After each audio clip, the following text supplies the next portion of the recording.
what's the word? What's the opposite of subordinate? Say it out loud. If I could think of it. I don't superior. I don't take the superior position. I don't take that position. She takes the subordinate position.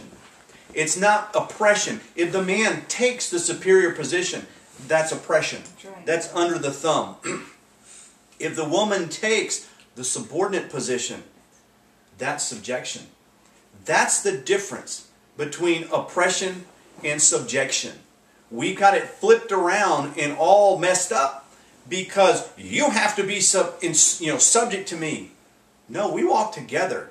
Now it's time to make a decision. So I'm going to have an attitude of giving in, cooperating, assuming responsibility, and carrying a burden. That's subjection. I voluntarily take myself and subject myself to your will. That's what my wife does. I don't oppress her. I never have. I never will. I don't believe in it. I don't think it's right. If there's a time when I'll take a stand, yes. But in taking my stand, if we come into a place of a disagreement with something, I don't take a stand and I'm the man and by God you listen to me. I dwell with my wife according to knowledge. Knowledge means intellect, understanding, and wisdom. It's now the responsibility is on me to explain to her, this is why I'm doing what I'm doing. Now, you give me your feedback and let's work this thing out. I want to know what you think, because there's situations I'll sit down and I'll be going over something and I'll say, what do you think? Does that mean I'm going to take her answer? Nope. That means I want her input. I want to know what she says. I want to know what she thinks, because that helps me. Because my job is to what? Dwell with her according to wisdom and honor her. Treat her with courtesy and respect always. Always. As the weaker vessel and is one that is an heir together with me in the grace of life. We go through the grace of life together. We need grace to get through this life. How many of you need the grace of God to get through life? How many would like to have it together? Grace to go together and not grace to have this all the time. Oh, if I could just get through this fight, I'd be happy. No, it's the grace of life, not the grace of fight. It's not a referee. God is not a referee. He's setting down the rules where you don't need a referee. That's the way to go through life. And here's the biggest part. That your prayers be not hindered.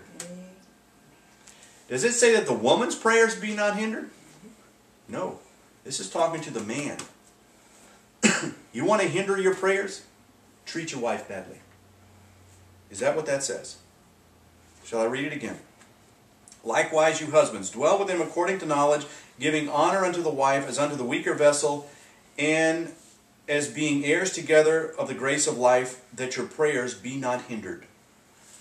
You want to hinder your own prayers? You single guys, you got it made. Don't have to worry about that. All you got to do is live a certain way, live right. Treat your wife badly, without respect, without courtesy.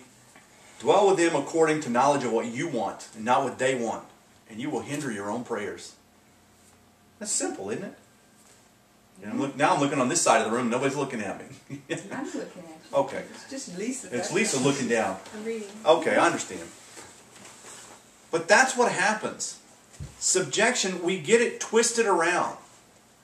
Wives need husbands. They need to be mothers to their children, not mothers to their husbands. Husbands need to dwell with them, understand that. That's part of dwelling with them in knowledge. We need to understand what they need. We need to understand how they feel. I know how what I say is going to make, how it's going to make my wife feel. Before I say it, I know how she's going to feel about it. Because I look at the spirit that I say it in. If I say it in a good spirit, I can say something kind of tough. And if I say it in a good spirit, she's fine with it. Today, sitting down with this, I came and explained to her what I was going to preach. And in a very good spirit, I said, don't help me. Huh? You told me to be quiet. Yeah. Yes, I said, just be quiet today. Let me go through this and balance this whole thing out. Because it's a touchy enough subject. But I said it in a good spirit. And then I checked her spirit out, and she was fine with it. She said, okay, I'm fine with that. For you? Well, yeah. Okay. I'm checking. So I'm getting this on camera and on the CD that the whole world can know. Anybody that listens or ever listens to this. All of this to say, wives, be in subjection to your husbands. That is a real thing. You put yourself in a subordinate position on purpose. Husbands, dwell with your wives according to knowledge. That means man up. Be the man. Treat them with courtesy. Treat them with respect. Treat them with honor. Treat them as the wife. Treat them as the weaker vessel. And always treat them as they are an heir together with me. She's an heir with me. When it's all said and done, we stand before God and she gets the same inheritance that I get. Going through this life, she gets the same thing I get. The Bible puts us as equal. There is no male nor female. But in the relationship, somebody has to lead. She is the weaker vessel physically. My job is to take care of her, to protect her, to be the one that if the big bad snake comes in on the front porch, I close the door and go out and I take care of the big bad snake. And that happened. She didn't even go outside the house or look out the window. She wasn't going outside. She wasn't looking out the window. That's your job. Yeah. That happened. Was it a 3 or 4 foot black snake? And I don't like snakes either. I mean, I'm of the mindset the only good snake is a dead snake. If the snake would have gone if he wouldn't have been on the front porch and he'd have been out in the yard, he would have been a dead snake. I thought, how do you shoot a snake with a .357 Magnum on the front porch and not blow your porch apart? You can't. So now I got to deal with the snake. You know, I thought, shotgun, pistol, better use a hoe. But my job was to protect her. I didn't even tell her. I closed the door first so she couldn't see it. No, you closed the door and said, don't look out here. Yeah, don't look outside, Rosie. Well, that means, why not? I had to tell her because I didn't want her coming outside and going, straight up into the ceiling as a cat on the roof when she saw the big black snake. And then the snake, she was sitting in her chair. He came looking for me.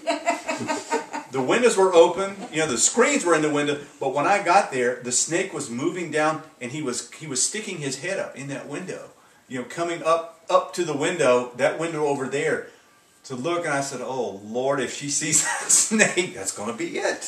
See, I knew my job, take care of my wife. And so I grabbed the snake with the hoe and got him back away from the window so she wouldn't have a coronary sitting there. She was sick enough, she didn't need a snake too. All that to say, the responsibility lies with the husband. The Bible gives the wife as a helpmeet. What is a helpmeet? Side by side. We walk together, we go together, we do things together. It's not subordinate and superior and subordinate. Side by side is a helpmeet. Only when it comes to a place of decision making and doing something like that, where there needs to be a place of two heads don't work. Then I take the position of the superior in the relationship. And I'm saying superior just for lack of a better word. Superior rank. I don't know another word to use. So that's the only reason my vocabulary is not big enough to find a better word. But I'm taking the position of I have to make the decision. So I know I get all her input and then I make the decision. Now, let's go on. Verse 8. Finally, be ye all of one mind. Now he brings everybody together. Be ye all of one mind. That means harmonious. Who knows what harmony is? You can get musical on this? Well, if you're singing in harmony. It sounds better. Yep. You've got one note, and if you do harmony, it means you're working together. Harmony, you've got the melody, you've got one note. If you've got C, if you've just got somebody singing the note C and somebody sings harmony to that, they're going to add an E to it. You know, and they're going to add a G to that. The notes are working together. If you get a C in too many marriages, we'll get C sharp. And I know I'm being musical, which is just, it begins to grate on each other. See, he's saying, finally, what? Be of one mind. Act harmonious. Get along. That's easy, isn't it?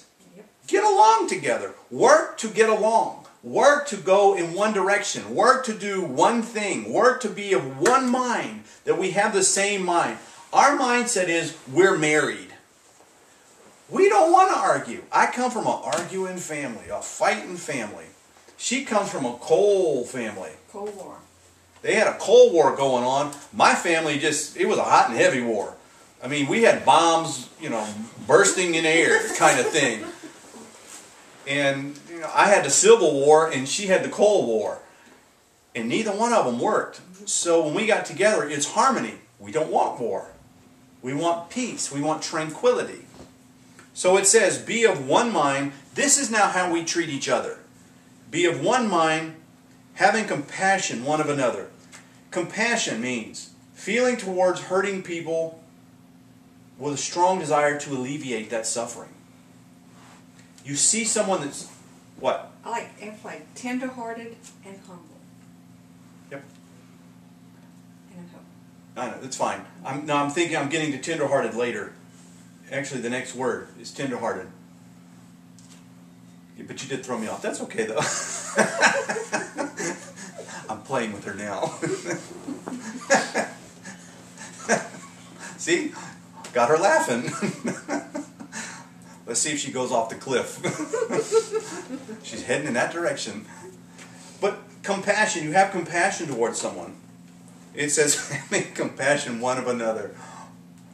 I'm going to sit there and watch her laugh just for a half hour. Having compassion, it's a strong desire to alleviate that suffering. You can see someone hurting. What do we do when we see our spouse hurting? Jump on and kick them one more time? You know, we always see this stuff on TV. You know, we watch TV and a man will attack a woman. You know, she's getting mugged and the woman hits him one time and turns and starts to run. And we both start screaming, hit him again! Don't leave him there! Kick him 4 times! Make sure he doesn't get up! You're being attacked! Make sure he stays down! What are you doing? But we do that in marriage. You know, we hit him once, and not physically, but emotionally, pile on. That's not compassion. Compassion is, I see that you're hurt. I've said something that you're hurt. So now, I want to do whatever it takes to alleviate that pain. My wife, when she was sick, lived in their chair. Because I want to do everything possible to keep her from hurting. If we get in a situation, so I did everything to keep her from hurting, that she didn't have to get up, because I knew if she had to get up, that there was a chance that she was going to get lightheaded and pass out. There was a chance that she was going to hurt herself. There was a chance. So I did everything possible to alleviate that suffering. In our relationship, if I say something that's stupid, and I do that from time to time, you know, she does call me the idiot man, and with all the affection. Yes, with all the affection she can muster, because sometimes I just get mouthy. And every once in a while, I have been known to cross the line, you know, to go a little too far. Every once in a while. But when I do, if I see that I've hurt her feelings or I've done something, my responsibility is to make sure that pain is alleviated. That I find out what I did so I don't do it again, so I make sure it doesn't happen again. Why? As a man, my job is to honor her as the weaker vessel. Treat her with courtesy and respect. Always. If I don't do that, I correct that. That's my job. Her job is to live a godly life in front of me. That when I do something that's outside of the Word of God, I do something stupid, I see her life as an example. Her life is an example to me. My life is an example to her. And in that, I can see her life, and it keeps me moving in the right direction. When all the pressures of life come in, I can see her life. She walks with God. Keeps me moving in the right direction. Why? Because we go together. We walk this together. Let me finish this. Having compassion one of another, love as brethren.